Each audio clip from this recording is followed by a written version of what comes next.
სიმართლე გითხრათ, არც ერთ ინტერვიუში საჯაროდ არ მილაპარაკია, მაგრამ კაცები ცოტა გავაზარმაცეთ ქალებმა. ქალი უფრო რეალიზებულია, თანდაყოლ უბრალოდ დროდანერვები არ ყოფნის. დედაჩემის ჩვეულებრივად.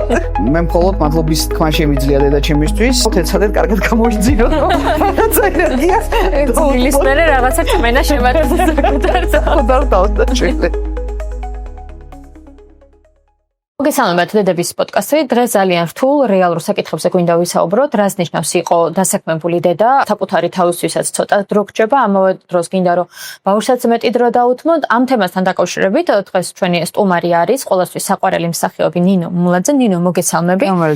მინდა გითხრა რომ ჩვენი გადაცემის სპონსორი არის დღეს ვინის ფაფები. ვინის ფაფა არის საერთაშორისო სტანდარტზე ნატურალურ რძისგან დამზადებული პროდუქტი, რომელიც არ შეიცავს პალმის და რაფსის ზეთს. პირველ რიგში ვისაუბროთ, ანუ ესეთი კითხვა გვაქვს, ერთი წინადადებით რო გითხრა, შენთვის როგორია იყო დედა, რომელიც ძალიან აქტიური ხარ, დაკავებული ხარ, მაგრამ ამავდროულად ხარ თალკე კიდევ დედა. როგორ ახერხებ და ასწრებ შენი ესეთი კარიერული საკითხები და თან პლუს დედობასთან ერთად, ესე ვთქვათ? ვერ ვასწრებ. გეტყვით რომ ვერ ვასწრებ, იმიტომ რომ რაღაცნაირად ამ ეტაპზე მით უმეტეს, როგორც კი გამოვედი დეკრეტიდან, ისე მიიყო ერთმანეთს ყველაფერი, რომ მომიწია ძალიან დიდი დოზი თეატრში ყოფნა. ამ ეტაპზე თან ამდენიმე თეატრში ვმუშაობდა, ძალიან ცოტა დრო მრჩება სამწუხაროდ საკუთარი შვილისთვის. ხოლმე ამ სფეროში ერკვევა წინა საპრემიერო პერიოდები არის ძალიან დატვირთული მსახიობისთვის და ისე მოხდა, რომ აი თუნდაც ამ სექტემბრიდან რამოდენიმე პრემიერა გამოვუშვით, მერე საახალწლო პერიოდი ასევე ძალიან რთულია მოზარდის მსახიობისთვის, იმიტომ რომ ბევრი სპექტაკლები გვაქვს დღეში 2-3 სპექტაკლს თამაშობ და ნუ ძალიან ცოტა დრო მრჩება მართლა საკუთარი შვილისთვის, რასაც ბუნებრივია ძალიან განვიცდი, რომ არა ჩემი ოჯახის წევრები, დედაჩემი და დეიდაჩემი, ნუ დედა განსაკუთრებით, რომელიც საერთოდ აღარ გავიდა სამსახურში ჩემი მშობიარობის მერე, მე მართლა არ ვიცი რა მეშველებოდა. ნინო, აი შენთვის როგორია მაგალითად, რა უფრო მარტივი, ანუ ითამაშო სხვისი, ანუ როგორც მსახიობს ისე სხვისი ემოციები თუ აი როგორც დედა, ანუ ბავშვის ემოციები, აი ყველაზე რთული შენთვის რომელია? იცით რა არის? სხვისი ემოციების თამაში თუ აი ბავშვის ემოციებთან გამკლავება, სწორად მსახიობი ვარ უკვე 20 წელია და დედა ვარ სულ წელიწადი და 7 თვე აქედან გამომდინარე ის უკვე კარგად ვიცი და ჩემი საქმეა, რომელსაც მთელი ცხოვრება ავაკეთებ და მთელი ცხოვრება, ესე ვთქვათ, ეს პროცესი გარდა ესე ვთქვათ სირთულისა, სიამოვნებასაც მანიჭებს. რაც შეეხება ბავშვის ემოციებთან გამკლავება, ნუ ყველა დედა დამეთანხმება იმაში, რომ ეს არის ძალიან რთული, იმიტომ რომ ბავშვის ემოციასთან ერთად უნდა შეინარჩუნო შენი ემოციური ბალანსი და რაღაცნაირად მოახერხო ის, რომ გამოიყვანო იმ მდგომარეობიდან არ აყვე ამ ყველაფერს და ნუ რა თქმა უნდა ძალიან რთულია ეს ყველაფერი. რა თქმა უნდა ხა შვილს რამხელა ბედნიერებად შეუძლია მოგანიჭოს სცენა, ამხელა ბედნიერებას ვერ მოგანიჭებს, მაგრამ სირთულით მართლა ძალიან რთულია. აი შენ აღნიშნა რომ მარტოხელა დედა ხარ და მინდა რომ აი რაღაცნაირად მარტოხელა დედობა რას ნიშნავს შენთვის? სიმართლე გითხრათ, არც ერთ ინტერვიუში საჯაროდ არ მილაპარაკია, მაგრამ რა ვიცი, ვფიქრობ რომ ეს არის მართლა ორმაგი პასუხისმგებლობა, იმიტომ რომ გინდა არ გინდა არის მომენტები, როდესაც გიწევს შეითავსო როგორც დედის როლი, ისე მამის როლიც, იმიტომ რომ ფიზიკურად ისეთი რაღაცეები უნდა აკეთო, რა ვიცი, მარტივი მაგალითი ბუნებრივია სახში რომ მოვიდე, სულ მიწევს ხო რაღაცების წარმოება, საკვები, წყალი, პამპერსები, რაღაცა განმოვდივარ მანქანიდან, ერთხელ ეს მძიმე პარკი მიჭირავს, მეორეში მანქანის გასაღები, მესამეში სადარბაზოს ჩიპი ხურდა და იმროდ ხელი რო არ ყოფნის და მე ვფიქრობდი რომ მეთქი რა რთულია, მეთქი რომ ყოველდღე კიდე ამ რუტინასთან ერთად აი დედა იყო და ეს ყველაფერი სახში ზიდო. მე გამახსენდა რომ წესით ამას ხომ მამები ხო, მაგრამ ნუ მოდით ისიც ვთქვათ რომ დღევანდელ რეალობაში სახში მცხოვრები მამაც ძალიან ხშირად არ აკეთებს ამას და დედები იხებს დამნილად არა მარტო ჩემსაზე, ანუ რატომღაც არის ის მომენტი, რომ ძალიან ხშირად დედა გაცილებით მეტს იღებს საკუთარ თავზე, მაშინაც კი თუ სახში ყავს მეუღლე, ვიდრე მამა. ასეთი ოჯახები უამრავია და მამა ძალიან ხშირად ასე არ ეხება გაზრდაში. ანუ როცა მამა რაღაცნაირად ყველაზე ნაკლებად ერთვება ხოლმე, ხშირ შემთხვევაში საქართველოში ძალიან ბევრი შემთხვევა არის. კი, ბევრი შემთხვევა არის ესეთი. მე ხა ყველას ერთ ქვაბში ნამდვილად არ მოვხარშავ და ძალიან ბევრ კარგ მამასაც ვიცნობ და ძალიან მზრუნველ მამებსაც ვიცნობ, მაგრამ მე ვფიქრობ რომ ეს არა მარტო მამობასთან დაკავშირებული, არამედ ზოგადად დღევანდელი ეპოქის ერთ-ერთი ნაწილი არის ის, რომ კაცები ცოტა გავაზარმაცეთ ქალებმა. გავაზარმაცეთ, იმიტომ რომ დღეს ქალი უფრო რეალიზებულია, დღეს ქალს შეუძლია რაღაცა ელემენტარული, ასე ვთქვათ, შემოსავალიც იქონიოს, ამავდროულად ისევ იმ დოზით ცდილობს, რომ სახლშიც აქტიური იყოს და ყველაფერი აკეთოს და ცოტა კაცმა ფუნქცია დაკარგა. ცოტა ხდება, რომ აი შეიძლება ისე თავი აღარ მოიკლას რაღაცებზე თვალებით, ისედაც არ გვშია, ისედაც რა ვიცი და ძალიან საინტერესო სტატია წავიკითხე მაგასთან დაკავშირებით ფსიქოლოგი წერდა რომ ანუ ჩვენ ქალებს ეგოიზმმა მოგვიტანა ის რომ მამები ხშირ შემთხვევაში არ ერთვებიან ხოლმეო ესეთ შვილთან მიმართებაში ეგოიზმმა ჩვენ თუ ეთანხმები ამას რა რომ აი რაღაცნაირად ეგოისტურად არიან დედები შვილების მიმართ თუნდაც რომ ყველაფერი თვითონ გააკეთონ თვითონ იყვნენ უფრო მეტად ჩართულები რაღაცნაირად მამებს არ ენდობიანო არ ვიცი, ალბათ მამას გააჩნია ახლა თუ ისე აკეთებს რომ ხედავ რომ ცუდად აკეთებს რაღაცას, უმჯობესია შენ გააკეთო, მაგრამ არ ვიცი, ეს ალბათ ინდივიდუალური მანგალითებია, არ ვიცი, ვერ გეტყვით. მე ვფიქრობ რომ არავინ არ დაუბადებულ ვართ მშობლად, ხო? ყველაფერი სწავლებადი პროცესია და ისევე როგორც დედამ უნდა ისწავლოს პრაქტიკაში რაღაცეები, ისე უნდა ისწავლოს მამამაც. ახლა თუ არ დადგება და არ გააკეთებს რაღაცას და პრაქტიკაში არ ისწავლის, ესე ციდან ესოდნა არ მოდის და თუ რაღაცა შეეშალა ჯობია მიუთითო რომ მოდი ესე უკეთ გააკეთებ და გააკეთებს. მე ესე მგონია. თუმცა არ ვიცი ხა ყველა შემთხვევა ინდივიდუალურია. ხან ახლა უბრალოდ დროდანერები არ ყოფნის უყურო როგორ აკეთებს არას. გიგიგა შენ თვითონ გააკეთე. შირად არის ხოლმე ეგ მომენტები. აი მე მინდა ეს რაღაცა გაკითხო. შენ ცხოვრებაში აი შენი კარიერის მანძილზე თუ აი რაც ახლა შვილი შეგეძინა თუ დამდგარა ისეთი სიტუაცია რომ აი კარიერასა და ოჯახურ ესე ვთქვათ დედობასა და იდილიას შორის არჩევანი გქონია. არა, არჩევანის მომენტი ნამდვილად არ მქონია და რა თქმა უნდა ვიცოდი რომ როგორც კი ესე ვთქვათ მომეცემა საშუალება უნდა დაუბრუნდე ჩემს საქმეს.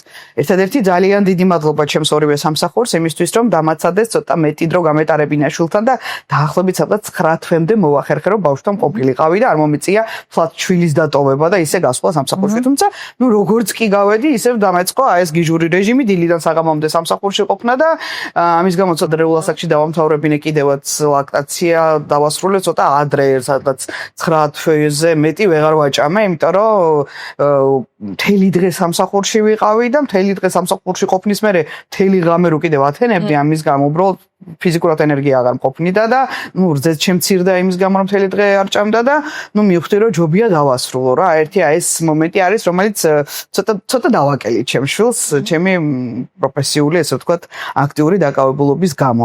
მაგრამ არჩევანის წინაშე ნუ იცით რა არის არც ყოფილვარ ამ არჩევანის წინაშე, არც სურვილი მქონია, მე ვფიქრობ რომ დედა რომელიც რეალიზებულია, კი შეიძლება ყურადღებას და დროს აკლებს საკუთარ შვილს, მაგრამ ჯერ ნუ პირველ რიგში ფინანსურად უფრო ესე ვთქვათ იმედიანად ვარ და გარდა ამისა ვფიქრობ რომ დედა უნდა იყოს მაინც რეალიზებული, იმიტომ რომ სულ სახში როდესაც ხარ ჩაკეტილი მაინც რთულია ქალისთვის, რაღაცა ფსიქოლოგიურად რთულია ქალისთვის ეს რომ არსად არ გადის, ხო აი არიან დიასახლისები რომლებსაც არ აქვთ არსად გასვლის საშუალება დღე-დღე ბავშვთან არიან და ვფიქრობ ეს იმდენად სტრესულია რომ ხშირად ეს სტრესი მერე ბავშვზეც გადადის, ასე რომ რა თქმა უნდა ბალანსი კარგია, მაგრამ რთულია ამ ბალანსის დაკავება სამწუხაროდ. აი შენ ახსენე რომ დედა გეხმარება. დედა მეხმარება კი, დედა ჩემი ზრდით ჩვეულებრივად. ანუ აი ეგ მომენტი არ გაქვს ხოლმე აი რაღაცნაირად აი მე ჩემს შულს მე არ უზრდი სხვა აზრს. მე მესმის რომ დედა ამ და დედა შენია და რაღაცნაირად გეხმარება ყავს. თუ გაქვს ხოლმე შინაგანა ეგ მომენტი რომ შენ შულს სხვა ზრდის და თუ გაწუხებს ეს საკითხი რომ აი პირადად შენ არ ხარ ეს იცით რა არის გულწრფელად გითხრათ რა თქმა უნდა მაწუხებს ეს საკითხი, იმიტომ რომ მაქვს სულ დანაშაულის გრძნობა ჩემი შვილის მიმართ პირველ რიგში, ასევე დედა ჩემის მიმართაც, იმიტომ რომ უზარმაზარი ენერგია მიაქვს ბავშვს და მართლა აღარ წავიდა სამსახურში იმის გამო რომ ჩემი შვილი გაეზარდა და რა თქმა უნდა ეს არის ჩემთვის რაღაცა გარკვეული ფსიქოლოგიური ბარიერი, გარკვეული პრობლემა, მაგრამ ისე დავაგდა ჩემ ცხოვრებაში ყველაფერი რომ უბრალოდ სხვა გზა არ არის. და მე მხოლოდ მადლობის თქმა შემიძლია დედა ჩემისთვის და ასევე დედა ჩემისთვისაც რომ ამხელა დროს უთმობენ ჩემ შვილს და როცა ვაანალიზებ აანალიზებ ამ სიტუაციას, ხვდები რომ დედაჩემი რომ არა, ახლა მომიწევდა იგივე დოზით, თქვა ძიძასთან ბავშვის დატოვება და ნამდვილად მირჩევნია ბებიამ გაზარდოს. რა უნდა გირჩევნია. გაკ შენ ცხოვრება, თალკე იმის გარდა რომ დედა ხარ რაღაცა, გაკ თალკე ცხოვრება, რაღაც ბალანსის დაცვა არ გიჭერს აი დედობასა და რაღაც პირად ცხოვრებას შორის და ანუ არ მაქვს თალკე ცხოვრება, სამსახური და დედობა. ახლის სამსახური. ფიზიკურად არ მაქვს, იმიტომ რომ ბავშვიც პატარა არის, სულ ენატრები, სულ ჩემთან ყოფნა უნდა, სახლშიც როცა ვარ ესე ხელჩეკიდებული დამზდებს რომ არ გავექცე, იმიტომ რომ ყოველ ჩემი წასვლა ამის ტირილი და ისტერიკა, ამიტომ ვცდილობ ჩუმად გავიპარო, მე ეს განიცდის ამას და ამიტომ როცა სახლში ვარ, სულ ხელჩეკიდებული დამზდებს და თუ კი რამე დრო მაქვს, ვარ ისევ ჩემ შვილთან მაქსიმუმ შეიძლება იმის გამო ვერ მოვიდე სახში დროულად რომ ისევ ჩემი შვილისთვის რაღაცები მაქვს საკიდელი და იმ მაღაზიებში გავიარე.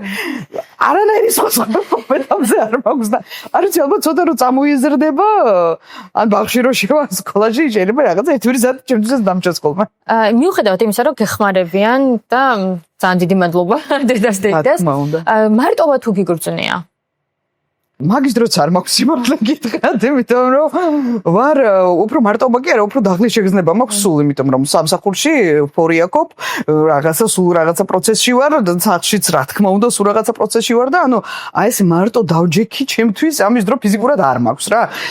მარტოობა, ну რა თქმა უნდა, ხა როგორც ქალს არ მინდა რომ ვიყო მარტო, მაგრამ ამ ეტაპზე ამის ფიზიკური დრო არ მქონია რომ აი ამაზე მეფიქრა რა. უფრო სიმართლე გითხრათ, მარტოობა კი არა, უფრო ახლა რომ მქონდეს მე საშუალება, თითი სიამოვნებით ერთი დღე მარტო დავჭროდი რომ გამოვიძინო.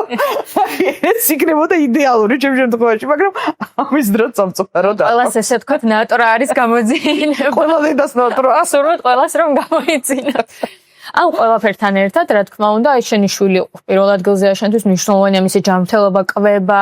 როგორ არეგულირებ ამ ყველაფერს? ან შენ თვითონ ხარ პირადად ჩართული მის ამ რაციონში თუნდაც? ეხლა გვაქვს ძალიან რთული პერიოდი, იმიტომ რომ რატომღაც აი დაეწყო. თავიდან ძალიან კარგად რო გადავედით მყარკვებაზე, ძალიან კარგად მიირთმევდა, მაგრამ ახლა რატომღაც ეს ბოლო აი თითქმის ერთი თვეა უკვე ყველაფერს ვიპროტესტებს აბსოლუტურად და ეს არის სერიოზული დრამა ჩვენ ოჯახში, იმიტომ რომ არაფერს არ ჭამს, არ ჩემს მომზადებულს, არ დედაჩემის მომზადებულს, მარტო უნდა პური და ხაჭაპური.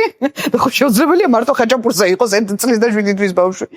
მაგრამ ნუ აი რა ვქნათ, ძალიან ვცდილობთ ორივე, რა თქმა უნდა, როგორც კი დრო მაქვს, მეც ვცდილობ რომ რაღაცა მოვუმზადო, დედაჩემიც რაღაცას უმზადებს, მაგრამ ჯერჯერობით აი ამ პრობლემის წინაშე ვართ და ვერაფერსაც ვერ ვაბალანსებ.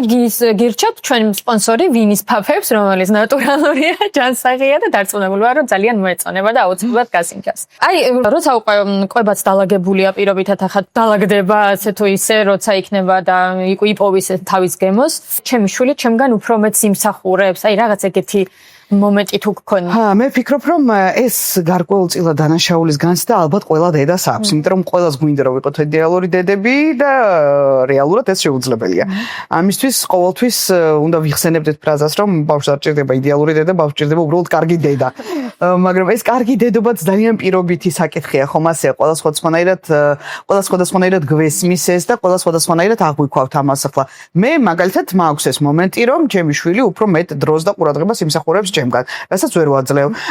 მაშინაც კი როდესაც სახლში ვარ, უმეტესწილად იმ სახლში ყოფნის დროსაც უნდა მოვასწრო, რომ რაღაცა მოვემზადო, თავი მოვიწესრიგო, ისევ სადღაც გავიქცე და აი ეს დროის დეფიციტი ჩემი შვილის მიმართ, რა თქმა უნდა, მაწუხებს და ვფიქრობ, რომ კი, რა თქმა უნდა, უფრო მეც იმსახურებს. ანუ შენთან ამაყობ რა, ანუ სიამაყესაც განიცდი რომ მუშაობ და თან დანაშაულის გზნობაც გაწუხებს, თუ სწორად მივხვდი, შესაძლოა, ხო ესე. მაგრამ ჩვენ აუცილებლად უნდა ვიყოთ, ყველა დედა უნდა იყოს მობილიზებული, უნდა იპოვოს საკუთარი თავი, აუცილებლად ყველა უნდა მუშაობდეს, ჩემი აზრით და იმ მუშაობასთან და ესე ვთქვათ, იმ ენერგიასთან ერთად იმ ბავშვსაც აუცილებლად მიაქცევს ყურადღებას. მე ესე მგონია, თან შენ ძალიან ენერგიული გოგო ხარ და დარწმუნებული ვარ, რომ დარწმუნებული ვარ, აუცილებლად შეძლებ.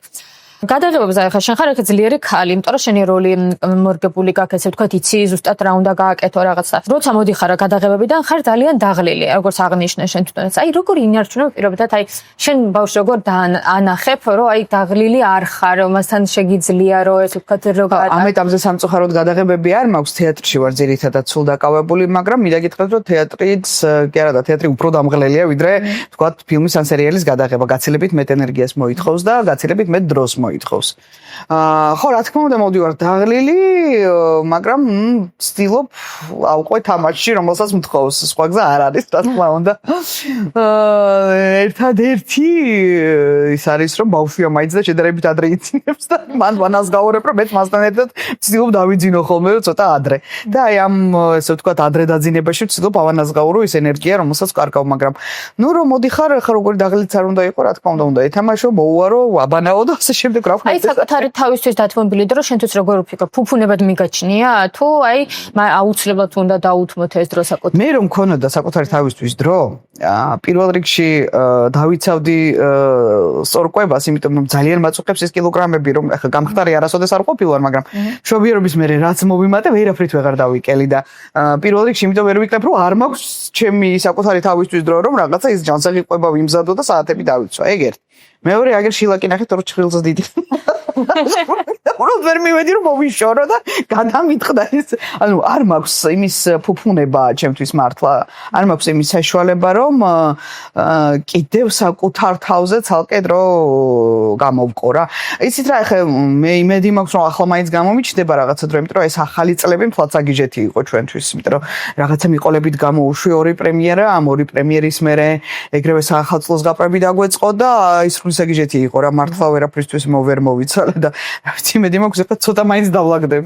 სამი რამ, რაც ნინო მომლაძეს ეხმარება მყარად ფეხზე დგომაში. პირველ რიგში ეს არის, რა თქმა უნდა, პასუხისმგებლობის გრძნობა საკუთარი შვილის მიმართ. მეორე ეს არის მადლიერების გრძნობა დედაჩემის მიმართ, არა მხოლოდ იმიტომ, რომ ჩემი შვილს ზრდის, რომ ახსენება დედაჩემა რა გამოიარა, თუნდაც 90-იან წლებში, როცა მე ვიყავი ბავშვი, რამხელა სირთულეებთან მოუწია გამკლავება, როგორ მოახერხა, რომ მიუხედავად იმისა, რომ ისიც მარტო დარჩა, მე 12 წლის ვიყავი, მამა რო გარდამეცვალა და ისიც მარტო დარჩა ორი შვილი, თან 90-იანი წლები იყო, სიღადაკე, უბედურება და აი მაშინ რომ არ გადყდა, უმაღლესი განათლებაც მოგვცა, არ დაგვაკლარს განათლება, არც ყურადღება, რაღაცნაირად ეს ყველაფერი ერთმა ქალმა, მუსიკის მასწავლებელმა რო ეს მოახერხა და დღეს უკვე ამასაკში იმასაც რო ახერხებს, რომ ჩემ შვილს ზრდის, ამას რომ ვუყურებ, უბრალოდ არ მაქვს უფლება რომ სადმე წავიქცე და გავტყდე და უბრალოდ არ ვაძლევ თავს უფლებას რომ ვიწუწუნო ზედმეტად, იმიტომ რომ ისეთი მაგალითია ჩემს თვალწინ, რომ ეს ყოველთვის მომწევს სტიმულს, რომ უფრო და უფრო მეტი გავაკეთო, რა თქმა უნდა და მესამე ალბათ არის მაინც თვითრწმენა და თავდაჯერებულობა იმაში, რომ რასაც ვინდომებ გულით, მაინც ყოველთვის ყველაფერს ვაღწევ და ვფიქრობ, რომ ყოველთვის შევძლებ, რომ ჩემთვისაც და ჩემი შვილისთვისაც მაქსიმუმი გავაკეთო. მადლობა გულწრფელი პასუხისთვის. მე მინდა ისე პატარა რჩევასავი, თან რა უნდა იცოდნენ დასაქმებულმა დედებმა, აი რა უნდა გაითვალისწინონ. იცით რა არის, პირველ რიგში ჩემი პირადი გამოცდილებიდან გეტყვით, რომ სანამ დედა გახდები, მანამდე უნდა დაალაგო ეს. იმიტომ რომ ის ვინც დგება შემდეგ ფაქტის წინაშე, რომ აი რა ვქნა ბავშვი ვიზაუტო, არ ვიცი. აი ეს ძალიან რთულია რა. ეხლა მე ფეხმძიმობიდანვე მქონდა დაალაგებული, ვიცოდი რომ დედა ჩემთან გადმოვა, დედაჩემი და დეიდაჩემი ჩემთან უნდა გადმოვიდნენ საცხოვრებლად, იმიტომ რომ ფიზიკურად სხვა დამტოვებელი ვერ მეყოლებათ და მოვლა ჭირდება ბავშვს და ანუ ეს ყველაფერი დავალაგე ფეხმძიმობის პერიოდიდანვე. ამიტომ მე ვფიქრობ, რომ ეს ძიძა უნდა იყოს თუ მშობელი უნდა იყოს თუ ვინ უნდა იყოს და რა უნდა იყოს, ამაზე თავიდანვე უნდა იფიქრო, რომ მე არ დადგეს საიტმენტის წინაშე. ეს პირველი. მეორე არაფერი, უბრალოდ ეცადეთ კარგად გამოიძინოთ, რომ რაღაცა ენერგია ძილის მერე რაღაცა წმენა შემატეს საკუთარ დავდავს და შვილებს.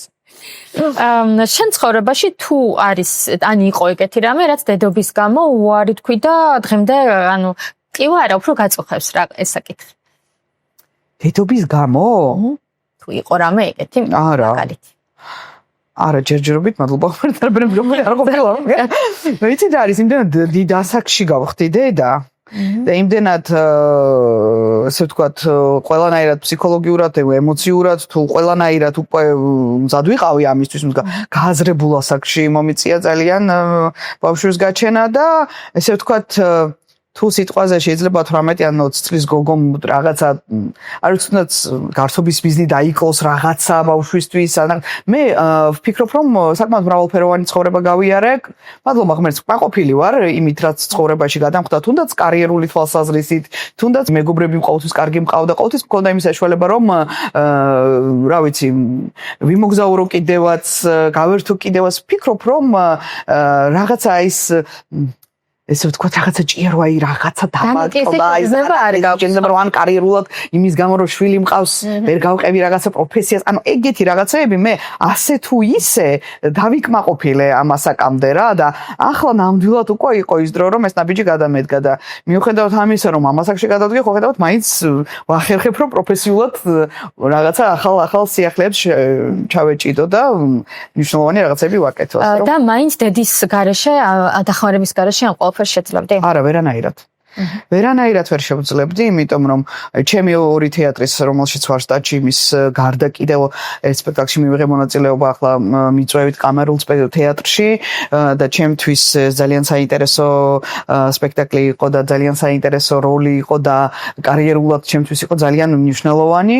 ასევე, იქ ფინანსურადაც ვახერხებ ყოველთვის რომ რაღაცა, არ ვიცი, კორპორატიული წაყვანა იქნება ეს თუ რაღაცა ესეთი ფინანსურად ანაზღაურებადი სპექტაკლები იქნება, ყოველთვის ვახერხებ რომ ეს ყველაფერი გავაკეთო. ჩემი კარიერისთვის იქნება თუ ფინანსური რაღაცისთვის იქნება, ანუ შანსი არ არის, უბრალოდ ვერაფერს ვერ გავაკეთებდი მე რომ ოჯახიდან მხარდაჭერა არ მქონოდა და მართლა ვერ გავაკეთებდი. ძალიან დიდი მადლობა დღევანდელი გულწრფელის საუბრისთვის. მე კი ისევ შეგახსენებთ რომ გამოიწეროთ ჩვენი გვერდი დედები, დაგვილაიქოთ და დაგვიწეროთ კომენტარები. მადლობა ნახვამდის.